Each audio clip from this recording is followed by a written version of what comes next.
Today's my topic is reproduction. Reproduction का means क्या होता है? A process of living organisms to own kinds of species is called reproduction. यानी reproduction यानी जनन यानी प्रजनन, इसको हम इस टाइप से डिफाइन करते हैं कि reproduction एक ऐसी प्रक्रिया है जिसमें कोई भी स्पीसीज अपने ही जैसा यानी अपने ही जैसी संतान उत्पन्न करना, उसको हम रिप्रोडक्शन करते हैं. Reproduction are two types. Sexual reproduction जिसको हम बोलते हैं नोन एज लैंगिक जनन, एंड एसेक्सुअल रिप्रोडक्शन जिसमें अलैंगिक जनन बोलते हैं. ठीक है, तो सेक्सुअल एंड एसेक्सुअल इसमें क्या डिफरेंस होता है? जो सेक्सुअल रिप्रोडक्शन होता है उसमें सेक्सुअल रिप्रोडक्शन में क्या होता है कि इसमें टू पेरेंट्स इन्वॉल्व होते हैं. ठीक है, two parents means male and female, and asexual reproduction single parent like asexual reproduction like the plant hydrilla. ठीक है, plant and asexual reproduction plant and animals दोनों में होता है, लेकिन जो प्लांट होता है हाइड्रिला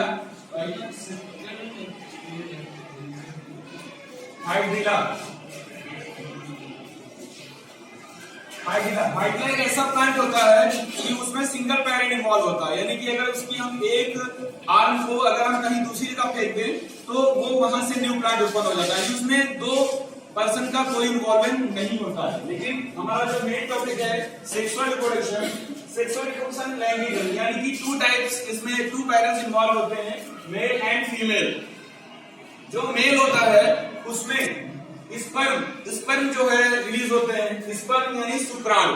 ठीक है, और जो फीमेल होता है सेकंड ओवा यानी कि अंडर. तो फीमेल में ओवा होता है. तो दोनों का जब फॉर्मेशन होता है तो उससे हम क्या बनता है? जायगोट. ठीक है, जब दोनों का फॉर्मेशन होता है, फर्टिलाइजेशन होता है, तो उसमें जायगोट यानी इसको बोलते हैं युग्मनज. ठीक है, युग्मनज. इसको हम इस प्रक्रिया को हम बोलते हैं, इस प्रोसेस को बोलते हैं गैमेटोजेनेसिस यानी युग्मक जनन. यानी युग्मक जो बनता है तो उसको हम युग्मक जनन यानी युग्मक का निर्माण हो गया यानी उसका जनन हो गया. ठीक है, तो उसको हम बोलते हैं गैमेटोजेनेसिस. ठीक है, इसमें जो कोशिका यानी जो सेल इन्वॉल्व होती है उसको हम बोलते हैं गैमेटीज यानी जनन कोशिका यानी. ठीक है, रिप्रोडक्टिव सेल्स. अब गैमेट सेल होती क्या है? गैमेट सेल में दो टाइप्स के होते हैं, स्पर्म एंड ओवा. तो जो स्पर्म होता है उसको बोलते हैं स्पर्मेटोजेनेसिस, एंड ओवा जो होता है oogenesis होता है. ठीक है, oogenesis में क्या होता है? एग एंड ओवा दोनों इन्वॉल्व होते हैं. स्पर्म में स्पर्मेटोजेनेसिस में सिर्फ स्पर्म होते हैं. अब इन दोनों का मैच्योरिटी कब होती है? ठीक है, जब मैच्योरिटी मतलब किस एज में ये मैच्योर हो जाते हैं, यानी कि वो कौन सी अवस्था है जिसमें ये सिम्टम्स हमें देखने को मिलते हैं. ठीक है, तो वो होती है, उसको बोलते हैं नोन एज प्यूबर्टी. ठीक है, प्यूबर्टी मीन्स होता है किशोरावस्था, जिसको हम एडोलसेंस भी बोलते हैं. ठीक है, 11 ईयर्स से स्टार्ट होती है. जो गर्ल्स होती हैं उनमें एक साल पहले स्टार्ट हो जाती है, जैसे 11 ईयर्स में. बॉयज में एक साल बाद स्टार्ट होती है, तो उसको हम बोलते हैं प्यूबर्टी यानी किशोरावस्था. अब इसमें क्या होता है? जब ये स्टार्ट हो जाती है तो जो बॉयज होते हैं उनमें स्पर्म बनना स्टार्ट हो जाता है, और जो ओवा यानी कि जो गर्ल्स होती है उसमें ओवा यानी ओव्यूल. ठीक है, ओव्यूल बनना स्टार्ट हो जाते हैं यानी अंडाणु, और स्पर्म यानी शुक्राणु, ये दोनों बनना स्टार्ट हो जाते हैं. अब ये कब तक, ये जैसे एक क्वेश्चन होता है कि ये स्पर्म एंड ओव्यूल यानी एग जो है कब तक बनते हैं, तो ये ओल्ड एज में यानी कि जो मेल होता है उसमें ओल्ड एज में 60 से 65 ईयर्स यानी 60 से 65 साल की उम्र तक जो है स्पर्म बनते हैं मेल में. ठीक है, एंड जो फीमेल होती है उसमें ओल्ड एज यानी 50 से 55 ईयर्स तक. कुछ में प्रॉब्लम होती है तो 45 के बाद बंद हो जाता है, जिसको मेंस्ट्रुअल साइकिल बोलते हैं. ठीक है, जब मेंस्ट्रुअल साइकिल बंद हो जाती है तो एग बनना भी बंद हो जाते हैं. तो ओल्ड एज में 60 मेल में 60 to 65 ईयर्स में जो है स्पर्म बनते हैं, इसके बाद बनना बंद हो जाते हैं. एंड ओल्ड एज यानी जो फीमेल होती है उसमें वो भी जो है 50-55 ईयर्स तक बनते हैं. ठीक है, अब यानी बनना जो है बंद हो जाते हैं. ठीक है, तो ये हमारा फर्स्ट पॉइंट हो गया. अब सेकेंड पॉइंट में आते हैं कि जब ये दोनों फर्टिलाइज होते हैं, ठीक है, यानी स्पर्म एंड ओव्यूल जब फर्टिलाइज होते हैं तो इसको हम बोलते हैं इंसेमिनेशन, यानी गर्भाधारण, यानी गर्भ जो है उसका धारण करना, यानी इसको गर्भ को धारण करना, ठीक है। तो उसको गर्भाधारण, इंसेमिनेशन को हम अगर डिफाइन करते हैं तो transfer of sperm to the female body through the genital area, genital मतलब जो जननांग होते हैं, ठीक है, जननांग यानी जेनिशियल एरिया को बोलते हैं, वहां से जो है यानी जननांगों के द्वारा नर शुक्राणुओं का मादा के शरीर तक पहुंचना गर्भाधारण कहलाता है, ठीक है, यानी गर्भ धारण कर लेते हैं। अब उसमें गर्भाधारण होता कैसे, यानी इसको जब हो जाता है तो उसको कैसे, उसको क्या बोलते हैं, कैसे होता है, फर्टिलाइजेशन, यानी कि एग एंड स्पर्म जब आपस में मीट कर जाते हैं, ठीक है, तो उसको हम बोलते हैं फर्टिलाइजेशन, लाइक अ निषेचन, ठीक है, निषेचन। तो निषेचन में होता क्या है, कौन कौन जिसमें इन्वॉल्व होता है, स्पर्म एंड ओव्यूम, ठीक है, स्पर्म एंड ओव्यूम, तो उसको हम बोलते हैं फर्टिलाइजेशन, ठीक है। और ये होता कहाँ पे, जो फर्टिलाइजेशन की प्रोसेस होती है ये कहाँ पे होती है, फैलोपियन ट्यूब यानी एफटी, ठीक है, फैलोपियन ट्यूब को हम बोलते हैं अंडवाहिका नली, ठीक है, अंडवाहिका नली में जो है कुछ लोगों का मानना ये होता है कि जैसे स्पर्म जब इंटर करते हैं मादा जनांग में तो वो यूट्रस में इस जो उनका फर्टिलाइजेशन होता है, ऐसा नहीं है। यूट्रस से होके वो दो रास्ते होते हैं, दो तरफ ओवरीज होती हैं, ठीक है, एक लेफ्ट एंड एक राइट, दोनों तरफ ओवरीज होती हैं। उनमें क्या होता है कि एग रिलीज होता है पर मंथ, यानी अल्टरनेट, यानी अगर इस महीने में लेफ्ट से एग रिलीज हुआ है जो मैच्योर एग होता है, और जो तो दूसरे महीने में दूसरे तरफ से रिलीज होगा, तो वो जब रिलीज होते हैं तो वो यूट्रस में नहीं आते हैं, वो वहीं फैलोपियन ट्यूब्स में रहते हैं। अगर हम इसका डायग्राम बनाते हैं तो आपका डायग्राम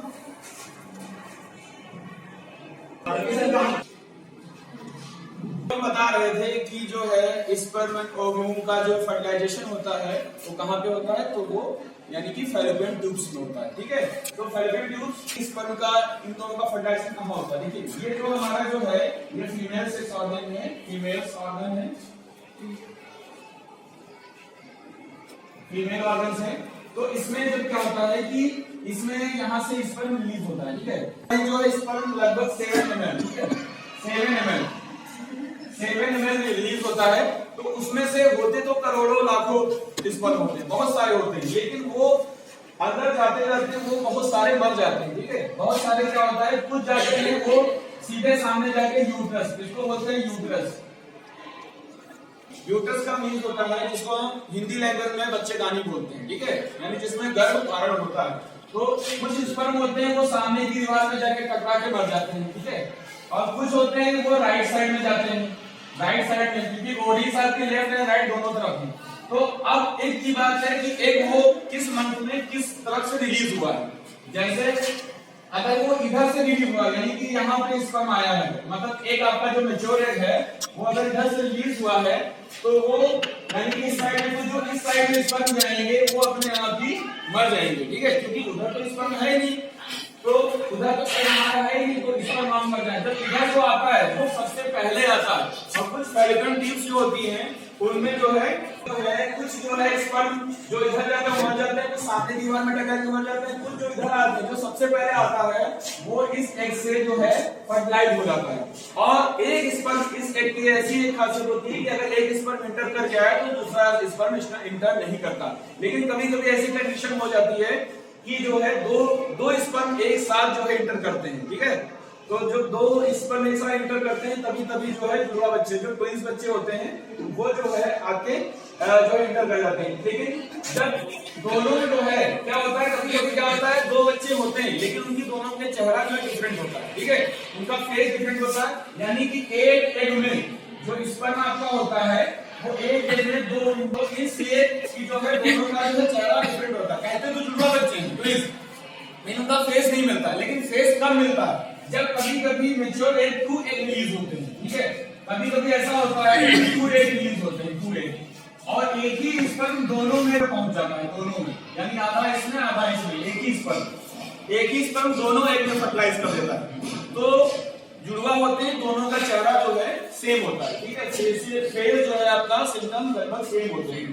तो अब ये जो आपका जो दोनों का यानी कि स्पर्म और एक का जो फर्टिलाइजेशन होता है जिसको हम इसीलिए बोलते हैं, ये कहाँ होता है? एफटी में। कहाँ होता है?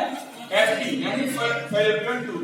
फैलोपियन ट्यूब का है कि अगला जो होता है जब इन दोनों का फर्टिलाइजेशन हो गया, ठीक है, तो जो यहाँ पर जब फर्टाइल होता है तो ये क्या करता है, एक वैसे एक नहीं जाता है नीचे, न्यूक्लियस में नहीं आएगा, लेकिन जब ये फर्टाइल हो जाता है तो वो क्या करेगा, सुनिए, तो हो जाता है तो यहाँ से चल के यहाँ पे आके, यानी कि जो न्यूक्लियस है ये क्या है, न्यूक्लियस, यानी न्यूक्लियस की दीवार में यहाँ पे इम्प्लांट हो जाता है, ठीक है। उसको बोलते हैं जाइगोट फॉर्मेशन।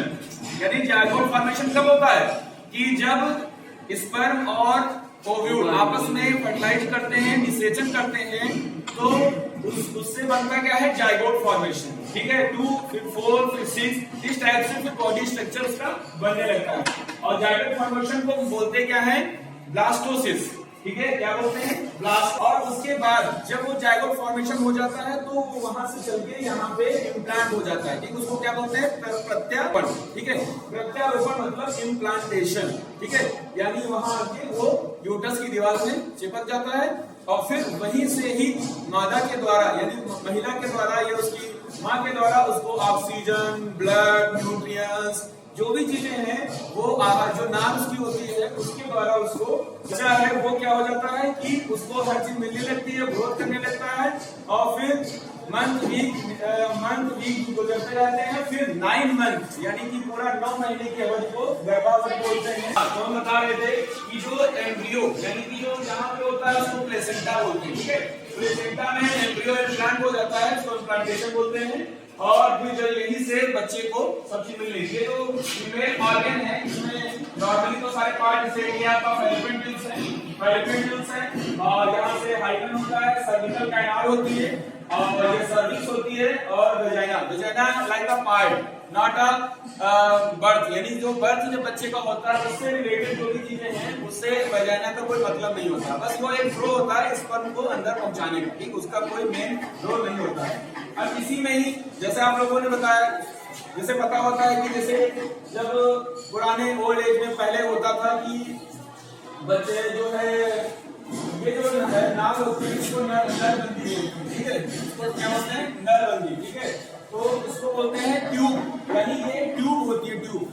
तो जब इसकी हम नरबंदी यहाँ से इसको कट कर देते हैं तो क्या होता है, एक दोनों तरफ रिलीज नहीं हो पाते हैं, ठीक है, तो उसको बोलते हैं ट्यूबोटॉमी, ठीक है, उसको बोलते हैं ट्यूबोटॉमी, यानी उसको बोलते हैं नलबंदी। दोनों में है, जो पुरुषों में होती है उसको बोलते हैं नसबंदी, क्योंकि उसमें जो नस होती है उसको बोलते हैं वैस डिफरेंस। क्या बोलते हैं, वैस डिफरेंस, यानी कि जो नस से स्पर्म निकलते हैं उसको बोलते हैं वैस, यानी उसको वैस बोलते हैं, इसलिए उसको बोलते हैं वैस्कोटॉमी, ठीक है। वैस्कोटॉमी यानी उनकी नस को काट दिया जाता है तो उसको बोलते हैं वैस्कोटॉमी। नस को काटा जाता है क्योंकि अगर उनके जो है जो स्पर्म जो अंडार होते हैं जिसमें जो स्पर्म बनते हैं अगर उनको ही हटा दिया जाए तो फिर जो है प्रॉब्लम ज्यादा क्रिएट हो सकती है। इसमें अगर इनको ही पूरे बच्चेदानी को ही निकाल दिया जाए तो उनमें जो नेक्स्ट हार्मोन बनते हैं, ठीक है, वो बनना बंद हो जाएंगे, ठीक है, यानी कि उसके अंदर जो फीलिंग्स आती है वो सारी स्टॉप हो जाएंगी। अगर इसको पूरा निकाल दिया जाए तो नॉर्मली जो हार्मोन्स रिलीज होते हैं वो हार्मोन्स बनेंगे नहीं, ठीक है, तो नॉर्मली उसको मतलब उसको कोई फीलिंग नहीं आएगी। तो ये आपके पार्ट्स हैं, इसी टाइप से जो है मेल रिप्रोडक्टिव ऑर्गन्स जो होता है वो हमारा जो है नेक्स्ट पार्ट में आएगा। Thank you so much and please subscribe my channel. Thank you so much.